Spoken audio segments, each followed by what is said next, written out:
नमस्कार दोस्तों, इस वीडियो में हम लोग बात करने वाले हैं टाइफॉइड इन प्रेगनेंसी। देखिए हमारे पास इसका वीडियो बना हुआ है, लेकिन एक जो है वो बोलें कि आप बनाइए टाइफॉइड इन प्रेगनेंसी के बारे में, क्योंकि उसमें हमको सीखना है। तो हम सोचे कि क्यों ना इन पे काम किया जाए और इस पे बताया जाए। तो दोस्तों इसमें सारे कुछ को हम डिस्कस किए हैं, सारे चीज़ों को, मतलब कैसे होता है, किन प्रकार से होता है, किन चीज़ को रखना चाहिए, किन चीज़ को हटाना चाहिए, कौन सा मेडिसिन लेना चाहिए, क्या साइड इफ़ेक्ट है। तो इन सारे चीज़ों के बारे में इस वीडियो में हम डिस्कस करने वाले हैं। लास्ट तक बने रहिएगा। इस वीडियो को देखने के बाद आपको लास्ट में पीडीएफ का भी हम बताएंगे। तो दोस्तों स्टार्ट करते हैं। टाइफाइड इन प्रेगनेंसी इसमें होता है, ये एक बैक्टीरियल इन्फेक्शन है, जैसा कि हम आपको बता चुके हैं कई बार। इससे प्रॉब्लम होता क्या है कि हमारे इंटेस्टाइन में ये प्रॉब्लम करता है, ये हार्मफुल इफेक्ट पहुंचा देता है। और प्रेगनेंसी में क्या होता है कि आपके पेट में जो होता है कुछ बेबीज़ भी हो सकते हैं, तो उससे प्रॉब्लम हो सकता है। वैसे इन महिला को इग्नोर कीजिएगा, किनका फ़ोटो है हमें भी पता नहीं है, लेकिन ले लिए हैं तो क्या किया जाए। यहाँ पे इसमें क्या होता है कि आप अगर इसमें अनहाइजीनिक फूड लेते हैं या फिर अनहाइजीनिक वाटर लेते हैं, जैसा कि ये फूड है और जैसा कि ये वाटर देख रहे हैं, पानी है, अगर आप इस तरह के वाटर और फूड को इस्तेमाल करते हैं, जनरली कभी कभी हो जाता है, लेकिन कभी कभी से ही ये टाइफाइड होता है। और टाइफाइड होने के बाद धीरे धीरे ये और भी ग्रो होता है। तो जिस बैक्टीरिया से होता है उसका नाम है साल्मोनेला टिफी, कुछ इस प्रकार का ये होता है बैक्टीरिया। तो इसके अंदर में बहुत सारा चीज़ होता है, तो उसको डिस्कस नहीं करेंगे क्योंकि ये बहुत अंदर की बात हो जाएगा। तो ऐसा होता है, तो साल्मोनेला टिफी के कारण ये टाइफाइड होता है। और 10 से 15 दिन इसका इफेक्ट रहता है, 10 से 15 दिन तक रहता है। वैसे साइन एंड सिम्टम्स की बात करें तो इसमें हो सकता है आपको वीकनेस हो सकता है, इसमें हो सकता है आपको फीवर हो सकता है, और इसमें पेट दर्द कर सकता है, एब्डोमेन पेन हो सकता है, डायरिया हो सकता है, सिर दर्द हो सकता है, और फिर टू सेट मतलब पसीना आ सकता है। तो ऐसा कुछ ये समस्या हो सकता है आपको। वैसे इन महिलाओं को देख सकते हैं, जैसा ये प्रॉब्लम झेल रही हैं ऐसा ही प्रॉब्लम हो सकता है। तो ये होता क्यों है? जैसे कंटामिनेटेड फूड अगर ले लिए हैं, जैसे में सैलड अगर ले लिए हैं, मतलब कि जो कंटामिनेटेड है, बहुत दिन से रखा हुआ है या फिर बासी है, तो उससे हो सकता है। उसके बाद फिर पानी पूरी खा रहे हैं, वो हो सकता है, या फिर रसगुल्ला खा रहे हैं जो कंटामिनेटेड है, जलेबी खा रहे हैं, या फिर किसी प्रकार का सब्जी है, वेजिटेबल फूड है जो कि बिना बॉयल किए खा रहे हैं, समोसा है। तो इन सारी चीज़ों का, वैसे टाइफाइड अगर हो गया है तो उसमें बिना बॉयल किए नहीं खाना चाहिए। ये फल फ्रूट है तो फल फ्रूट को उस समय इग्नोर कर दीजिए, या फिर खाना है तो धो धा के बढ़िया से खाइए, ताकि उसमें का जो बैक्टीरियल है इन्फेक्शन जो और भी फैला सकता है वो ना फैलाए। क्योंकि उस समय आपके बॉडी में ऑलरेडी बैक्टीरिया जो है, हार्मफुल बैक्टीरिया, वो आपके बॉडी में मौजूद है। तो उसको किल करने के लिए आप बढ़िया बैक्टीरिया वाला जैसे कर्ड दही वगैरह खा सकते हैं, तो वो बढ़िया काम करता है। नेक्स्ट है बैक्टीरिया ग्रो इन बॉडी। जब आपके बॉडी में बैक्टीरिया का ग्रो हो जाएगा तो हो सकता है कि आपको रिस्पायरेटरी ट्रैक इन्फेक्शन भी हो सकता है। आरटीआई के नाम से उसको बोलते हैं, रिस्पायरेटरी ट्रैक इन्फेक्शन बोलते हैं। तो ये भी हो सकता है। फेफड़ों में संक्रमण इसको बोलते हैं। वही यूरिनरी ट्रैक इन्फेक्शन जैसे यूटीआई इसको बोलते हैं, तो ये हो सकता है। मूत्र मार्ग में संक्रमण हो सकता है, या फिर जो आपके पेट में जो बेबी है उसको भी प्रॉब्लम ये कर सकता है, कुछ बेबी को नुकसान पहुंचा सकता है बैक्टीरिया जो है हार्मफुल, वो हो सकता है। ये लंग्स है, ये हमारा यूरिनरी ट्रैक है। और इसमें ब्लड जो टेस्ट होता है वो सीबीसी टेस्ट होता है। सीबीसी इसमें देखते हैं कुछ इस प्रकार का, ये डब्ल्यूबीसी है जिसका काउंट बढ़ जाता है, तो पता कर सकते हैं आप। वैसे एक विडाल टेस्ट होता है, तो विडाल टेस्ट, ये दोनों टेस्ट करवाने के बाद आपको पता चल जाएगा। वैसे आपको फीवर आ रहा है तो फीवर आने के बाद आपको टेस्ट करवा ही लेना चाहिए, ताकि आप कंफर्म हो जाए। हो सकता है आपको मलेरिया हो सकता है डेंगू हो सकता है, तो ऐसा हो सकता है। लेकिन ज़्यादातर मोर केसेस में मतलब कि ये बैक्टीरियल इन्फेक्शन ही होता है, क्योंकि कंटामिनेटेड फूड और वाटर को ले लेते हैं तो होता है। अब इसमें प्रिकॉशन क्या रखना है, मतलब कि शुद्ध खाना, बढ़िया खाना, उबला हुआ, बॉयल किया हुआ, या फिर जितना भी आप खा रहे हैं वो तेल से ना खाएं, तेल से जुड़ा हुआ ना रहे, वो खा सकते हैं। या और पानी पीते रहें, मतलब हाइड्रेटेड रखें अपने बॉडी को, ज़्यादा हाइड्रेटेड रखें, क्योंकि पानी का लेवल जो है उसमें डायरिया के समय कुछ कम भी हो जाता है। तो ऐसा कुछ हो सकता है। अब इसका ट्रीटमेंट में क्या है, देखिए ट्रीटमेंट में आप इसका इंजेक्शन ले सकते हैं, क्योंकि ये बैक्टीरिया जो है ऐसा किल होने वाला नहीं है, टैबलेट से तो नहीं होने वाला है। तो उसमें एक बैक्टीरियल इन्फेक्शन बहुत अच्छा आता है, जो कि मोनोसेफ के नाम से जाना जाता है। मोनोसेफ बहुत अच्छा मेडिसिन है, बहुत अच्छा। ये लिया जाता है 1 ग्राम का, आप ले सकते हैं। वैसे यहाँ पे दिया हुआ है 1 ग्राम दिन में 2 बार लिया जा सकता है, अगर सीवियर है, ज़्यादा केसेस में है तो।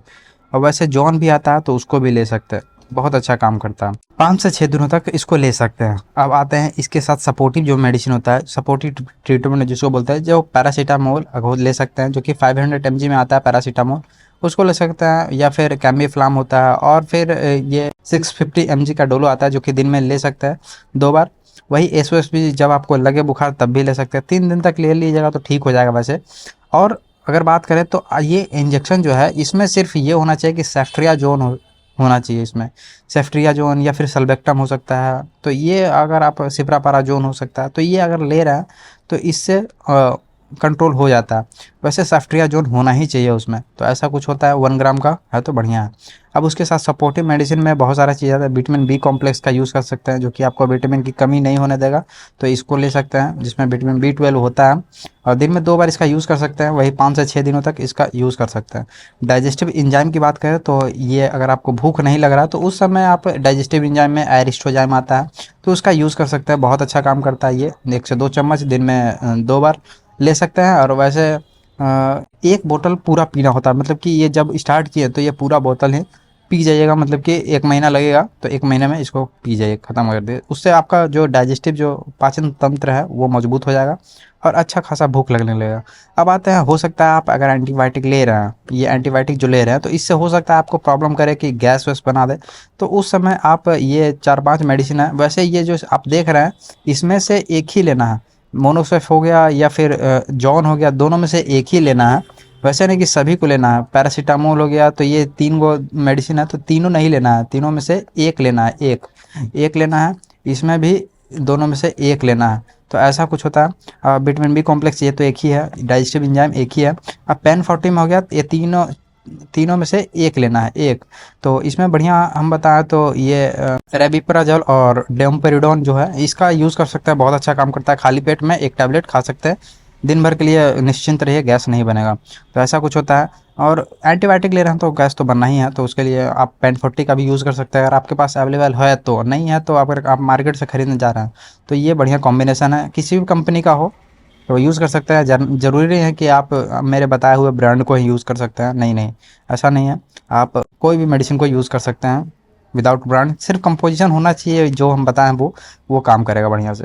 ओमिप्राजोल है ये भी ले सकते हैं, बहुत अच्छा काम करता है। वैसे हैवी एंटीबायोटिक है, अगर इन सभी चीज़ों से ये इंजेक्शन से नहीं हो रहा काम बढ़िया से नहीं कर रहा, तो उसके बाद फिर आप उसके अल्टरनेटिव में, मतलब कि उसके विपरीत में आप ले सकते हैं एजिथ्रोमाइसिन। ये बहुत अच्छा काम करता है, बहुत हैवी एंटीबायोटिक है ये, जिससे कंट्रोल हो ही जाएगा। मतलब 500 mg का ये आता है, दिन में 1 बार यूज़ कर सकते हैं। और अगर ज़्यादा सीवियर, बहुत ज़्यादा सीवियर है, बहुत ज़्यादा, तब 2 को ले सकते हैं, लेकिन 2 को नहीं, 1 ही यूज़ करना है। 3 से 4 दिन यूज़ कीजिएगा, बाकी कंट्रोल कर देगा सभी कुछ। तो ऐसा कुछ ये ट्रीटमेंट चार्ट है, और ऐसा कुछ हो सकता है टाइफाइड में। और प्रिकॉशन बहुत सारा चीज़ों का रखना पड़ता है, क्योंकि बैक्टीरियल इन्फेक्शन है। और दही अगर खाते हैं तो दही में अच्छा बैक्टीरिया होता है, तो वो आपके बॉडी को अच्छा रिस्पॉन्स दे सकता है। तो आई होप कि आपको समझ में आ गया होगा दोस्तों, बहुत अच्छा से हमने कवर करने का कोशिश किया। अगर आपको ये समझ में आया हो तो ज़रूर लाइक कर दीजिएगा और चैनल को सब्सक्राइब कर लीजिए। और पीडीएफ लेने के लिए दोस्तों, पीडीएफ लेने के लिए आप हमारे टेलीग्राम चैनल से जुड़ सकते हैं, जो कि बहुत ही पहले मैंने बनाया था। इसमें बहुत सारा पीडीएफ अवेलेबल है दोस्तों, सारे वीडियोस के पीडीएफ इसमें मैंने डाल दिए हैं, जो कि बहुत ही कम अमाउंट में आपको इस पे अवेलेबल कर दिया जाएगा। आप बुक की तरह इसको फोटोकॉपी करवा के या फिर अपने फ़ोन में, अपने टैबलेट में, अपने लैपटॉप में कहीं भी इसको पढ़ सकते हैं। बहुत ही कम अमाउंट में और बहुत मेहनत के साथ बनाया गया ये पीडीएफ है, जिसको कि अगर हम आपको दिखाने का प्रयास करें तो इसमें सारे चीज़ों को डिस्कस किया गया। जैसे कि यहाँ पे मेडिकल सेंटेंस हो गया, ओनली मेडिसिन हो गया, फैलेरिया हो गया, इमरजेंसी मेडिसिन हो गया, ऑल मेडिकल मेडिसिन हो गया, और भी तरह तरह की चीज़ों, जैसा कि यहाँ पे आप देख रहे हैं, तरह तरह के सेंटेंसेस के बारे में, तरह तरह के फोटोज़ के माध्यम से बताया जाता है। ऑल इंपॉर्टेंट सिरप हो गया, उसके बाद फीवर मेडिसिन हो गया, टाइप्स ऑफ एलर्जी हो गया, एंटीबायोटिक टैबलेट हो गया, टाइप्स ऑफ इंजेक्शन हो गया, यूरिन टेस्ट हो गया, प्रेगनेंसी टेस्ट हो गया, एलर्जी हो गया, सीबीसी हो गया, ब्लड टेस्ट हो गया, बहुत सारे चीज़ों के बारे में, मॉस्किटो डिजीज हो गया, जॉन्डिस हो गया, एब्डोमेन पेन हो गया, मेडिसिन, फीवर, कंजक्टिवाइटिस या फिर अल्ट्रासाउंड डिजीज हो गया, सूजन की दवाई हो गया, मेडिसिन की बेसिक नॉलेज हो गया, एब्डोमेन पेन के बारे में, बहुत सारे चीज़ों, घाव के बारे में, विटामिन के बारे में, सारे चीज़ों के बारे में पीडीएफ आपको मिल जाएगा, जो कि आप उसको पढ़ सकते हैं, सीख सकते हैं। ईसीजी हो गया, ईएसआर हो गया, एलजीबीटी हो गया, बहुत सारे चीज़ों के बारे में 4 फरवरी से डाला गया है पीडीएफ, जो कि आप यहाँ पे डेट देख सकते हैं ऊपर में।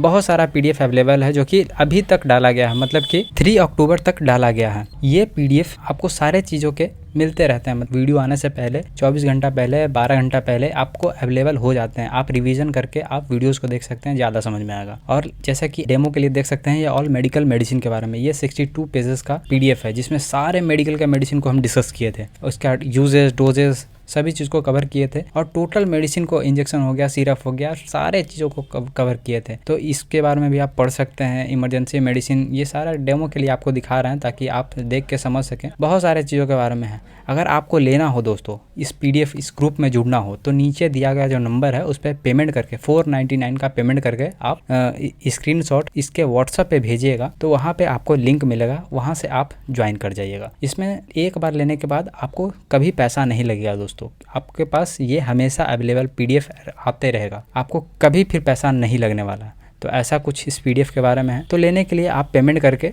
स्क्रीनशॉट भेजिएगा व्हाट्सएप पे, तो आपको ज्वाइन करा दिया जाएगा। धन्यवाद दोस्तों।